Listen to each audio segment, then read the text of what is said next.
Wyatt followed the princess through the lavish hallways in complete silence until the group reached her quarters.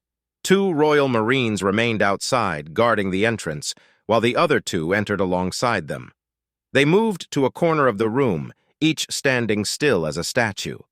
Before he could ask Clara what was wrong, the princess turned to face him with a cold, serious expression and piercing purple eyes that reflected a void emptier than space. Then, as a shudder traveled down his spine, she stepped forward with a finger pointing at him. Just as she opened her mouth, Cynthia made her voice known first. "That's enough, Clara," Cynthia said, removing her helmet to reveal an unamused expression plastered on her face. Wyatt recognized the unapproving stare of the blue-haired woman. He'd only seen her doing it whenever the princess was planning to enjoy her eccentric version of fun to some capacity. This was proven to be the case when Clara's expression dropped and she pouted for a brief second before crossing her arms. Releasing a sigh, the princess spoke up, her eyes and tone returning to her usual friendly attitude. "You are no fun, Cynthia. And I told you I wasn't going to let you torment Wyatt for your sick amusement, Clara," Cynthia replied deadpan. "Setting that harlot upon him was enough and all I would tolerate." Clara gasped, hurt. "Torment! Cut your lying tongue. I would not invite such unpleasant thoughts to even enter my mind just for my amusement." She defended herself, and Cynthia, completely unfazed and unconvinced by her words, merely raised an eyebrow in response. "I was only going to poke long enough until he squirmed a little. Nothing wrong with that." Cynthia sighed tiredly and pinched the bridge of her nose. "Clara."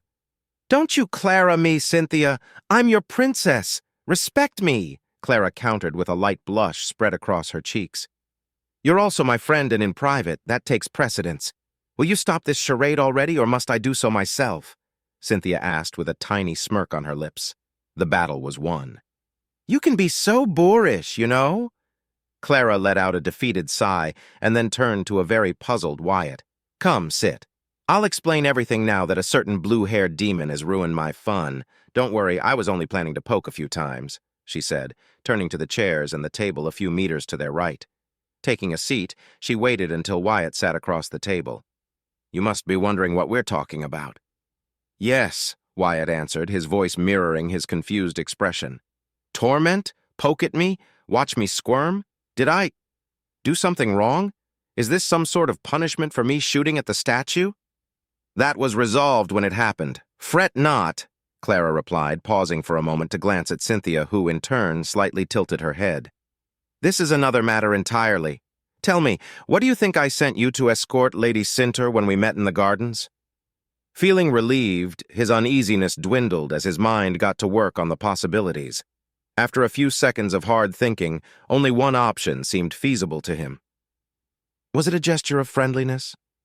Clara nodded softly. "In a sense, yes. As opposing forces, conflict would be inevitable were it not for the laws of neutrality that force us to stay our hands. Do you recall what I told you as we arrived?" Wyatt nodded. "This also extends to diplomatic and casual interaction. As her superior in rank and standing, sending a member of my party to join hers briefly is a sign of respect, a simple act that can convey many messages." She paused for a moment, her expression shifting to one of seriousness, barely containing her need to smile. "Of course, this has many meanings. Should have I sent Cynthia, she wouldn't have uttered a single word to her, and she would have thought that I considered a dangerous threat. A Royal Marine would show my contempt, and in a similar venue, she would have believed herself to be a threat to my plans, and also paint me as insecure." The blonde princess's lips widened into a playful smirk. "But what sort of message would be read by others if a recently elevated noble, a knight banneret with a puzzling connection to House Astor, is sent instead? A knight that, due to his actions, besmirched the honor of his charge?" An amused and almost condescending giggle escaped her throat a moment later. "A woman such a facility Centaur would see my gesture as a carefully veiled insult. To send such an inexperienced man as a show of good grace?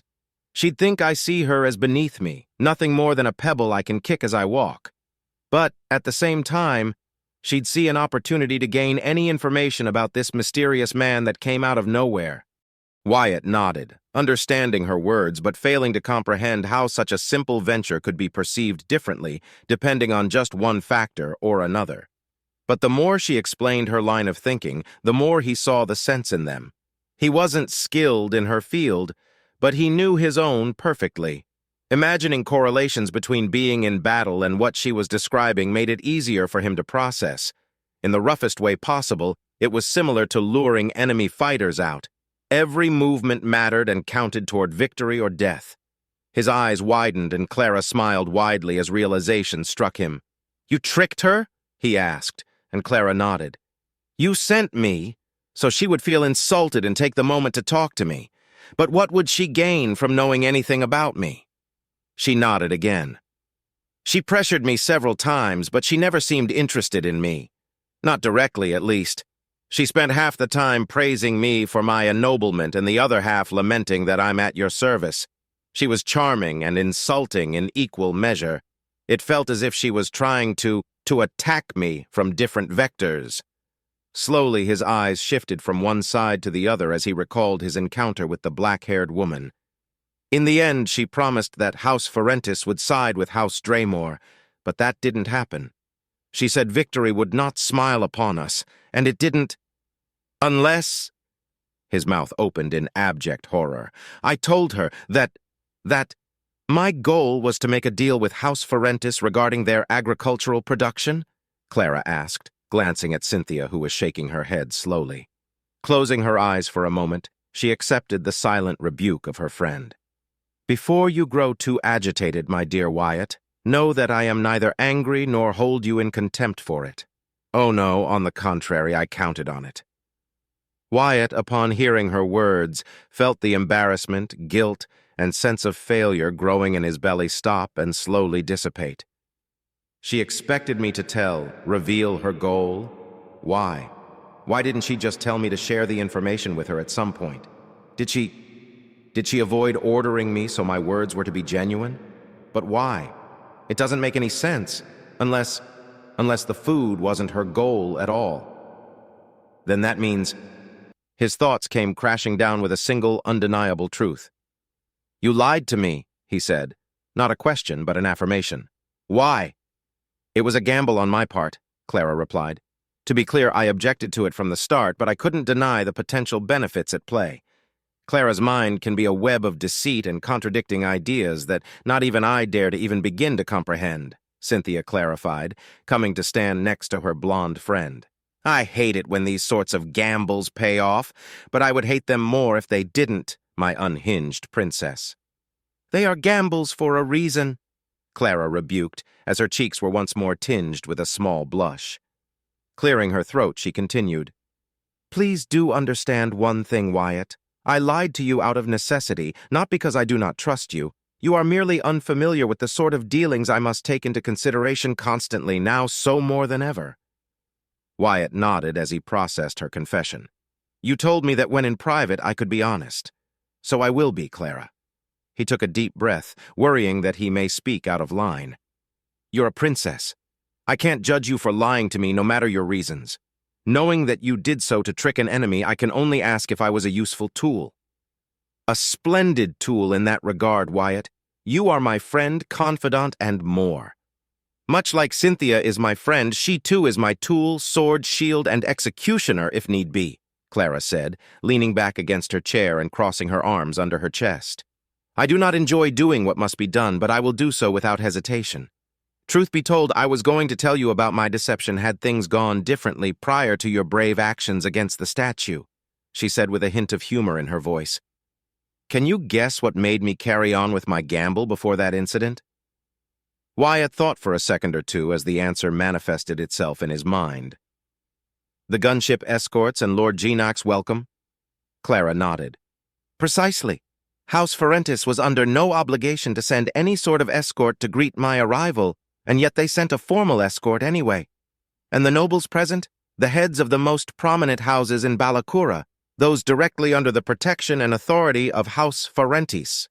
Their presence was, again, not mandatory, but they came, either by force or of their own volition, regardless. It demonstrated not only a welcoming gesture, but also the pressure and need for negotiations to be had as soon as possible." "Did you plan this from the start?" he asked tentatively.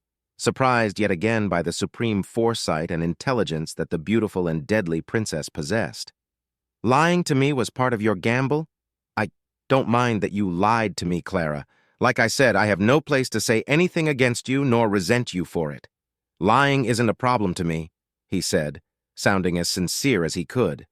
It was true. He truly wasn't mad that she'd lied and used him for her political benefits.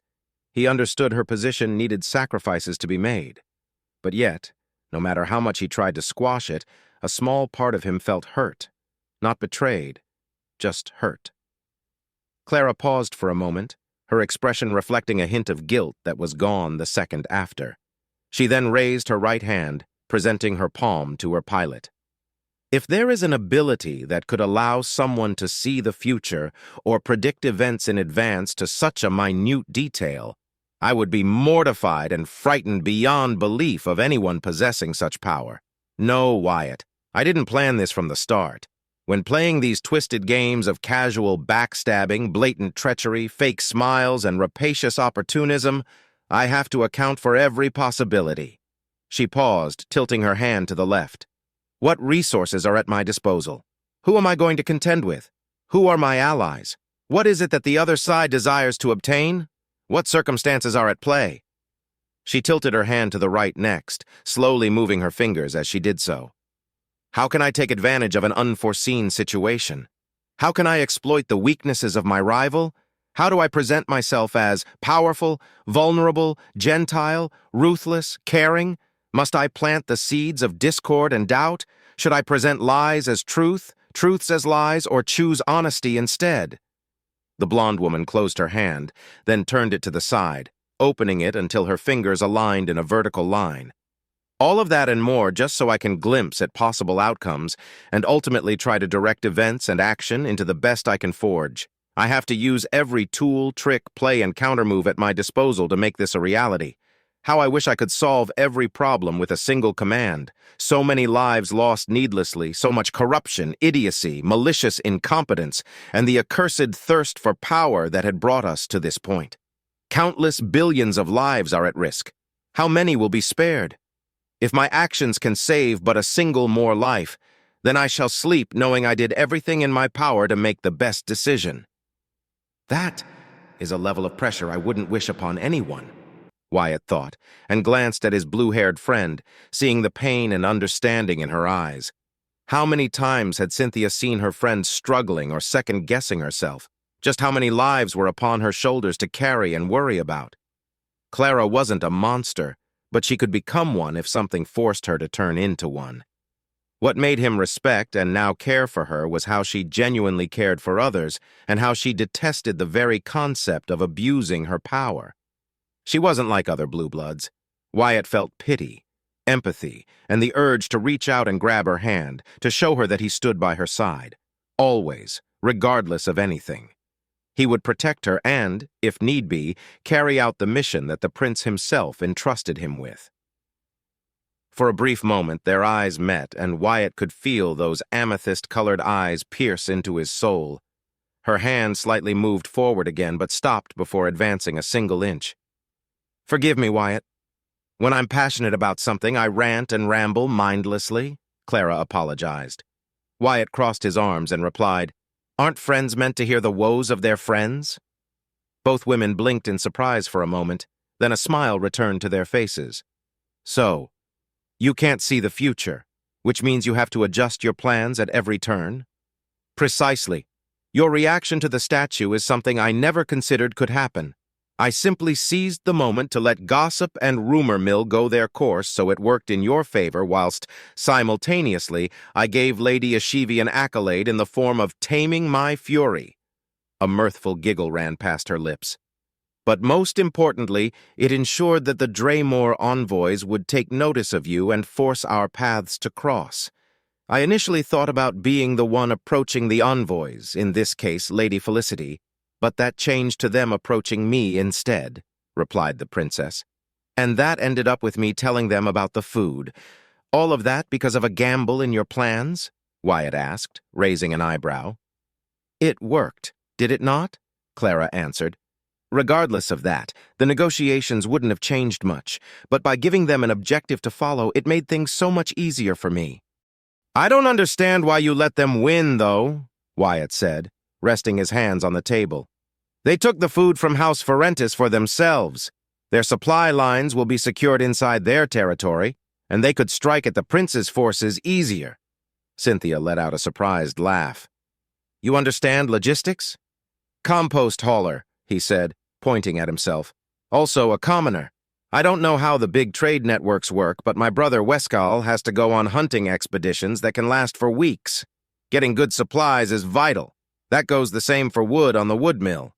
A healthy line of supplies and huge stockpiles are always a good thing, Wyatt said, then stopped, frowned, and a thought crossed his mind.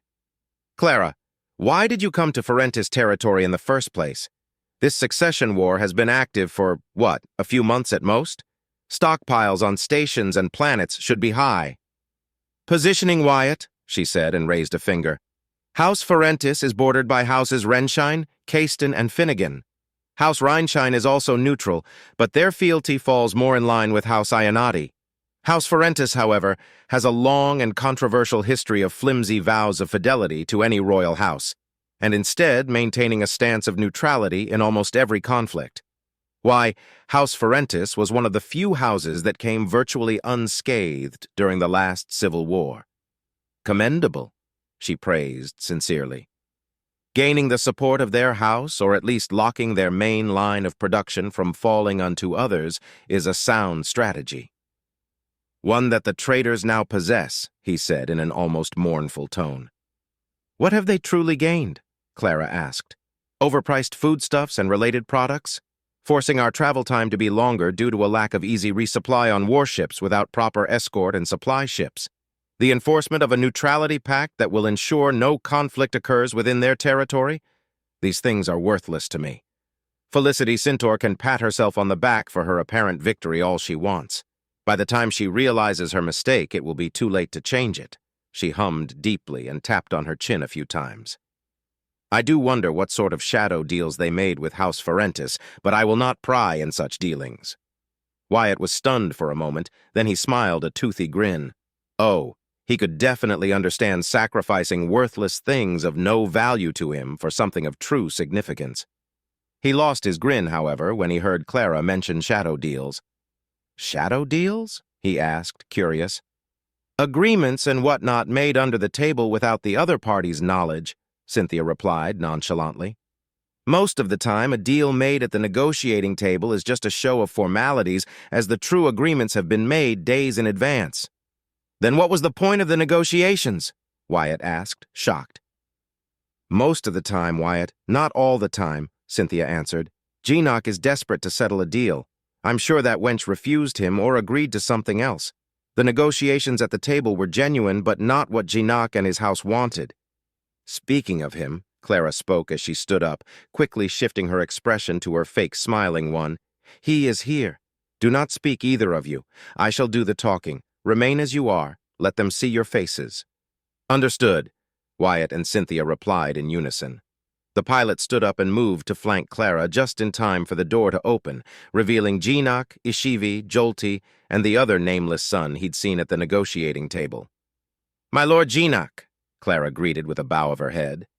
I hope that you're satisfied with the deal struck between your house and my uncle? I am, Geenock replied dryly. Princess, may I present to you my third son, Istanel Ferentis. The vibrant-haired man bowed his head respectfully. Introduction could not be made earlier. It is of no matter, Clara replied. I shall be departing soon from your beautiful world, Lord Geenock.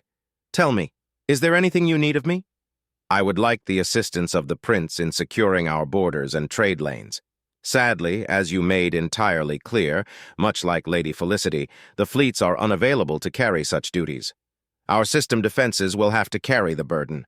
However, there is another great pressing matter that, much to my misfortune, Lady Felicity has refused to bring aid unless I bend the knee. Truth be told, I nearly did.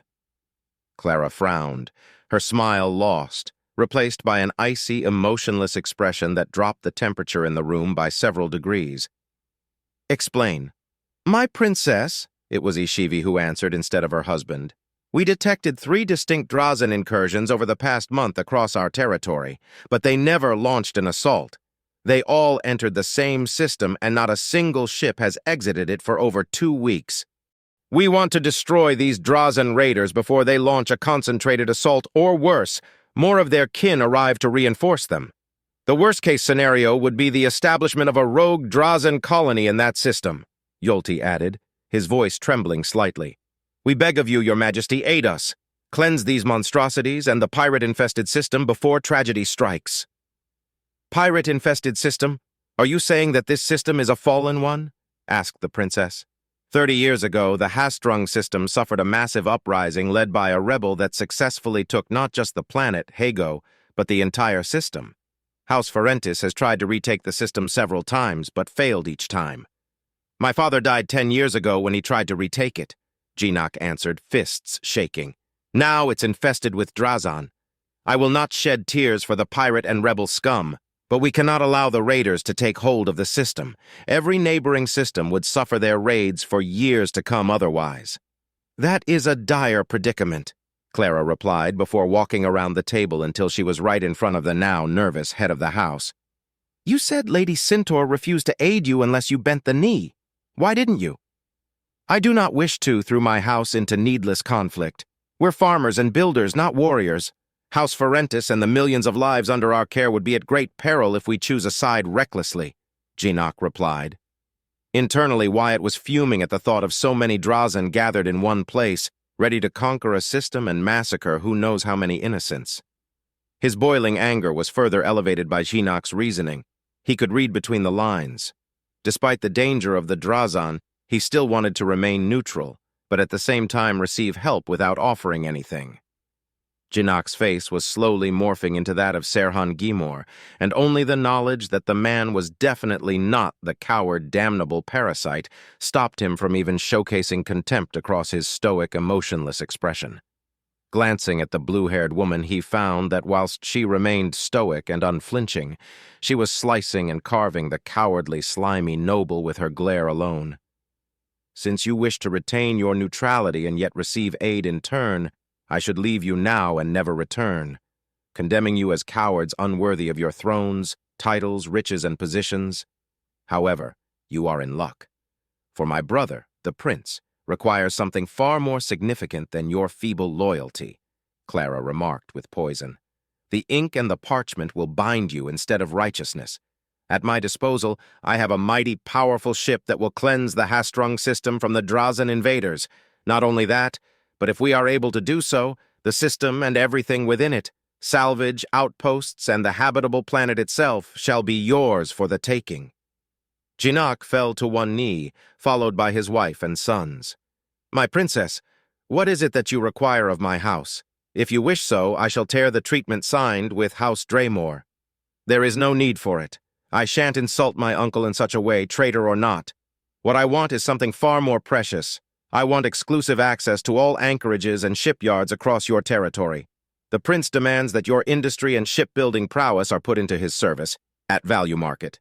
No discounts nor extra fees are to be at play. This, of course, means that you shall deny harbor to Draymore forces, but retain commercial lines with them freely.